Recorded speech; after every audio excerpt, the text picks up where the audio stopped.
आज मैं अपनी कविता की शुरुआत कुमार विश्वास की लाइन से शुरू करता हूँ, क्योंकि ये प्रेम कहानी है, ये विरह व्यथा है, किसी का दुख है, किसी का दर्द है।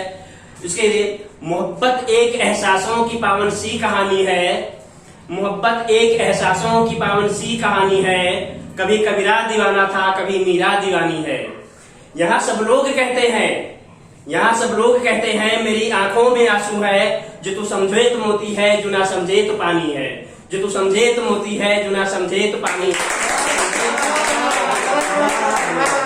जो तू समझे तो मोती है, जो ना समझे तो पानी है। आज इस मंच से आह्वान करता हूँ। आज मैं इस मंच से आह्वान करता हूँ। मैं सभी कवि रसिकों का आह्वान करता हूँ। मैं आज इस मंच से आगाज करता हूँ। मैं सभी कवि रसिकों का आह्वान करता हूँ। आओ इस चैनल से, इस मंच से एक प्रस्थान करते हैं और एक नई दुनिया का कारस्तान रचते हैं। एक नई दुनिया का कारस्तान रचते हैं। एक नई दुनिया का कारस्तान रचते हैं। अब जो लिखा गया है एक विरह व्यथा, जो किसी एक प्रेसी के लिए लिखा गया है। जो कहता है, जो मैंने बताया पहले भी, किसी दुख की अवस्था में कोई एक ऐसी तकलीफ की अवस्था होती है, कोई एक ऐसा दुख होता है, दर्द होता है, जब वो उस दुख दर्द की अवस्था में भी कविता या शब्द रूपी धारा मुंह से निकलती है और कविता का स्वरूप धारण कर लेती है, तो हम कविता का आनंद लेते हैं। हैरान हूं मैं तुम्हारी बातों को सुनकर। हैरान हूं मैं तुम्हारी बातों को सुनकर, और कैसे मैं झेल पाऊंगा नित नए अल्फाज सुनकर। कैसे मैं झेल पाऊंगा नित नए अल्फाज सुनकर। हैरान हूं मैं तुम्हारी बातों को सुनकर। छला जिसने, इस कविता की जो सुपरहिट लाइन है, छला जिसने उसको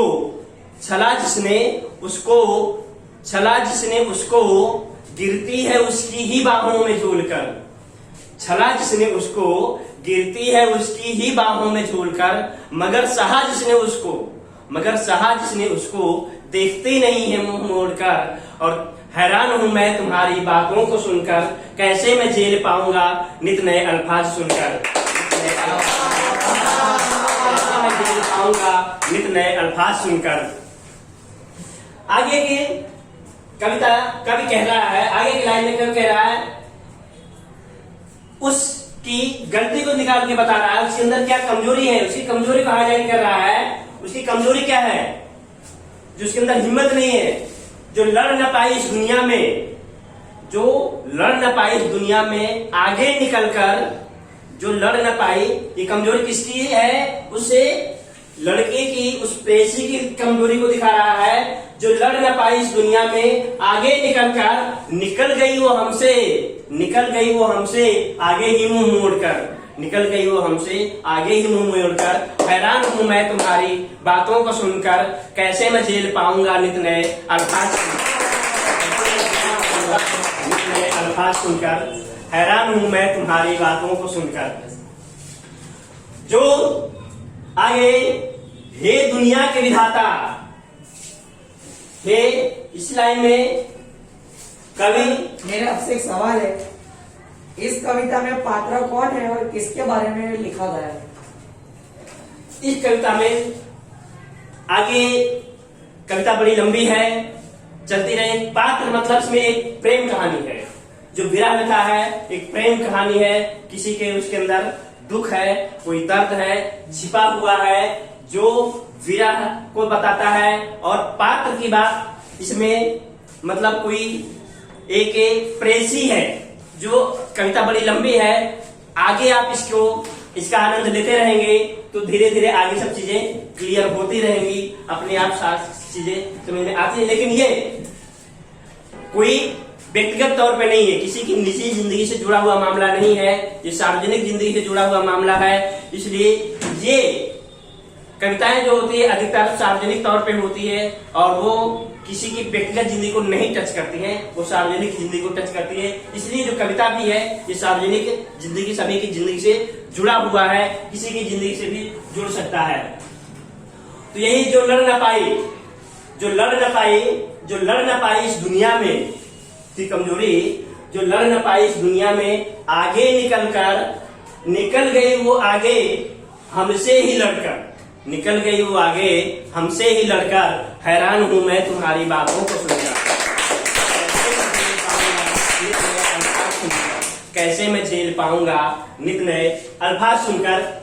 आगे कवि जो है भगवान को कहता है, भगवान को पुकारता है, क्योंकि जब कोई भी किसी परिस्थिति में फंसता है तो किसको पुकारता है? भगवान को ही पुकारता है और विधाता का आह्वान करता है। और क्या कहता है? हे दुनिया के विधाता, हे दुनिया के विधाता, तू क्यों देख रहा मूक बनकर? हे दुनिया के विधाता, तू क्यों देख रहा मूक बनकर? दिखा दे उसे भी अपना, दिखा दे उसे भी अपनी शक्ति एक अंजाम बनकर, दिखा दे उसे अपनी शक्ति एक अंजाम बनकर। हैरान हूं मैं तुम्हारी बातों को सुनकर, कैसे मैं झेल पाऊंगा नित नए अल्फाज मेरा सुनकर। आपसे एक सवाल है, इस लाइन में अपने विधाता को क्यों पुकारा है? विधाता सभी का है, भगवान, विधाता, परमात्मा। तो यहाँ पे कवि जिसके लिए लिखा है, मतलब जिस प्रेसी के लिए जो लिखा है, वो इससे इतना परेशान है, तो वो विधाता को, भगवान को कहता है कि हे विधाता, हे भगवान, तूने ऐसे व्यक्ति को इस दुनिया में क्यों भेजा? तो कोई भी चीज होती है भगवान या विधाता को पुकारा ही जाता है, इसलिए कवि ने भी इस लाइन में या इसमें विधाता को पुकारा है, और कवि ने मतलब भगवान को पुकारा है कि हे दुनिया के विधाता।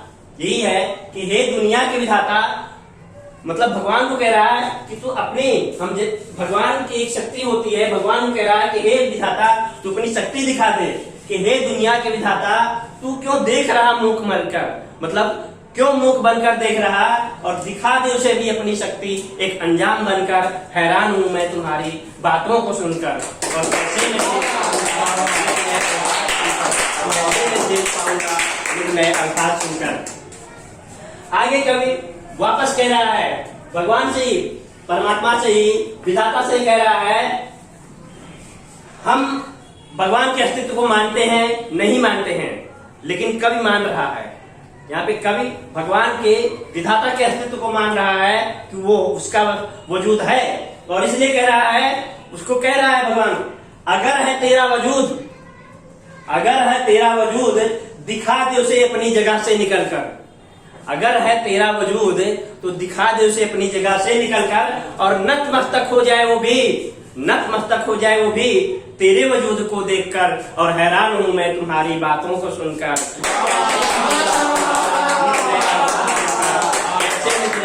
कैसे मैं झेल पाऊंगा नित नए अल्फाज सुनकर। आप लोगों की दाद मिलते रहने चाहिए, कुछ न कुछ होते रहना चाहिए, आप लोगों की बातें होती रहनी चाहिए। तो हैरान हूं मैं तुम्हारी बातों को सुनकर, कैसे मैं झेल पाऊंगा नित नए अल्फाज सुनकर।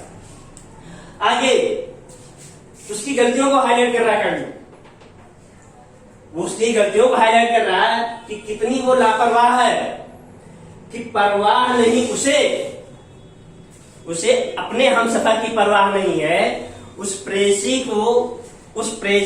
प्रेमिका को अपने हमसफर की परवाह नहीं है, और कह रहा है, मैंने जैसे पहले कहा है, सार्वजनिक ये है, मैं ये किसी की पर्सनल जिंदगी से जुड़ा हुआ मामला नहीं है, ये सार्वजनिक तौर पे सभी की जिंदगी से जुड़ा मामला है। तो परवाह नहीं उसे जिसे हमसफर वो पुकारती, परवाह नहीं उसे जिसे हमसफर वो पुकारती, कर रही रास्ते अलग जैसे वो हमें नहीं जानती, और हैरान हूं मैं तुम्हारी बातों को सुनकर। कैसे मैं झेल पाऊंगा नित नए मेरा अल्फाज। आपसे एक और सवाल है, इस कविता में प्रेमिका कौन है और हमसफर कौन है?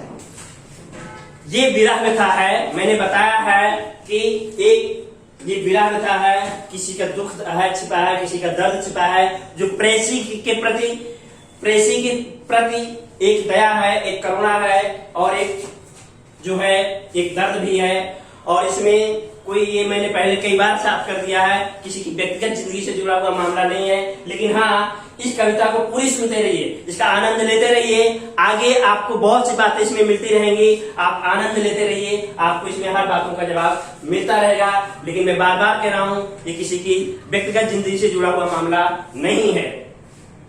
तो उसकी कमजोरी को, जिसे वो हमसफर कहती है, जिसे वो हमसफर कहती है, उसकी ही परवाह उसे नहीं है। जिसे वो हमसफर कहती है, उसकी उसे नहीं परवाह है, और इसीलिए कवि दुखी होकर के लिखता है।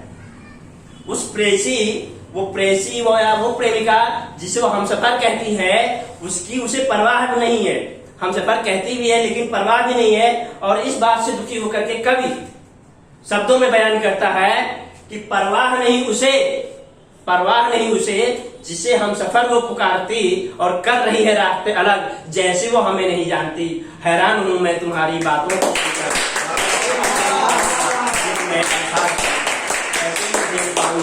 नित नए अल्फाज सुनकर, कैसे मैं झेल पाऊंगा नित नए अल्फाज सुनकर।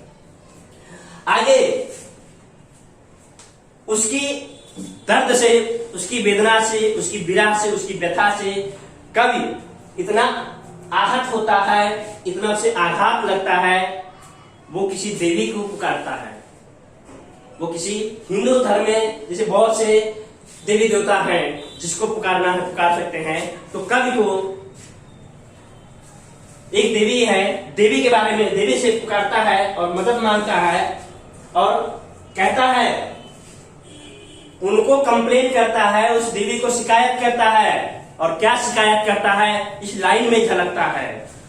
हे मैहर की शारदा, शारदा देवी माता जी हैं। हे मैहर की शारदा, ये भार तू कैसे संभालती।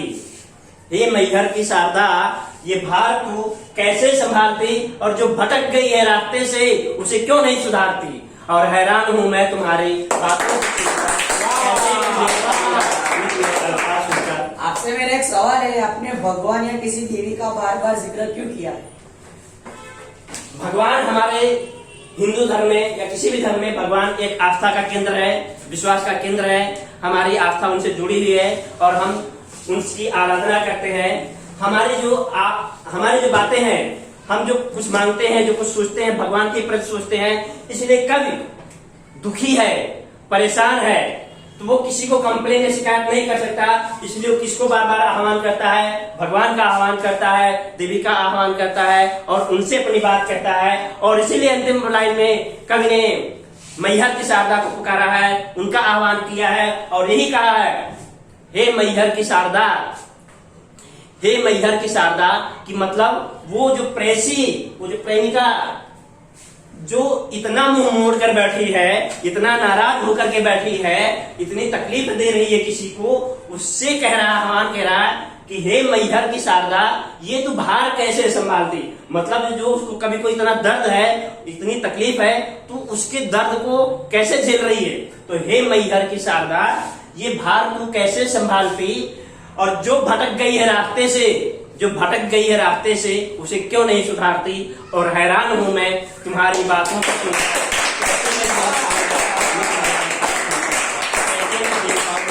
कैसे मैं झेल पाऊंगा नित नए अल्फाज सुनकर, कैसे मैं झेल पाऊंगा नित नए अल्फाज सुनकर। हमारी ये लाइनें, अभी कविता का आनंद लेते रहिए। इस मंच से आपको इस कविता का आनंद मिलता रहेगा, निरंतर मिलता रहेगा। अभी बहुत सी इसमें बहुत कुछ है, कविता मिलता रहेगा। तब तक के लिए हम मिलते हैं। Thank you so much.